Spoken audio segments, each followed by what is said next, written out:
So hello mga Kamitsu.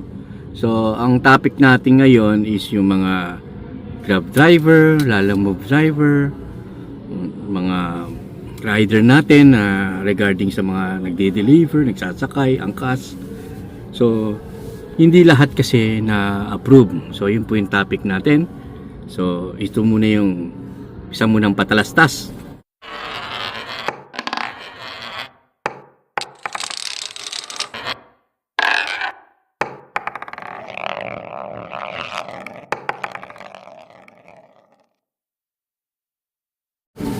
Ayun, welcome back mga Kamitsu. So pag-usapan natin yung topic natin today sa mga Grab driver, Lalamove driver, mga rider na gusto mag-apply ng sasakyan.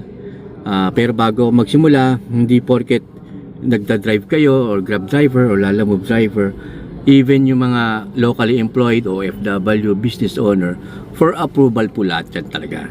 So diniscuss ko lang to dahil medyo maliit yung chance talaga kapag Grab driver ka. No offense mga Kamitsu, hindi ko kayo hindi tayo racist. Kasi wala tayong bank statement. So yun po yung discussion natin ngayon. Kung gusto niyo talaga na ma-approve tayo o tumaas yung chance ng approval natin, mag-o-open po tayo ng bangko. Magkano ilalagay? Pagka G4 po, kailangan times 3 ang pumapasok na pera dyan. Let's say 16,000 to 17 or 15 sabihin natin yung monthly. So dapat meron kang 45,000 na pumapasok diyan. Mas maganda kung 50 or 60. So ngayon meron tayong expenses, no, monthly yan. Siyempre may mga kuryente kayo, binabayaran, tubig, pagkain araw-araw. Sabihin natin kumita kayo ng 50,000 nung buwan na yan. Pare itong September, pinasok nyo yan 50,000, buwasan nyo ng 20, so may natirang 30. So pagdating ng October, ipapasok mo ulit yung total amount ng 50 ulit, no? Yan ang kinita mo eh.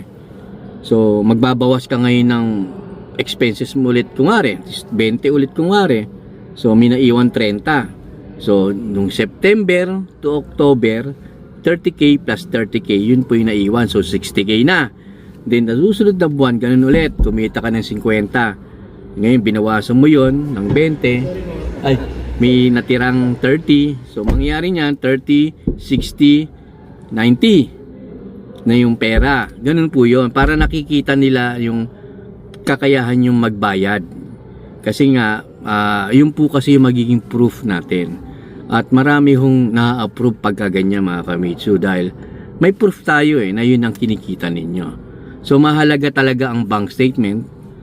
Opo. So lahat naman yan for approval. Ang gusto ko lang. Pero kung kayo po ay mayroong mga kapatid, maraming ganyan na nag-grab, may kapatid locally employed o may business at willing naman sila maging co-maker nyo o principal, yan po yung mga mas maganda, no, na ginagawa namin para ma-approve tayo, para makatulong din kami sa inyo. Kasi marami ho talaga totoo po yan na hindi na-approve pagka-Grab na walang bank statement. So ganun lang naman po ito kaiksi. Gusto ko lang i-share sa inyo at maraming salamat sa pag-member nyo sa akin. Mura lang naman niya mga Kamitsu, para at least may mga bagay kasi na hindi ko kailangan i-disclose on public. Unang-una dyan syempre may mga nanonood din, di ba? So, para sa inyo yan, sa mga member ko. Maraming salamat po. See you. Kung meron kayong gustong i-discuss ko, let me know. I-comment nyo lang po sa comment section below. At gagawin ko ng video yan mga Kamitsu.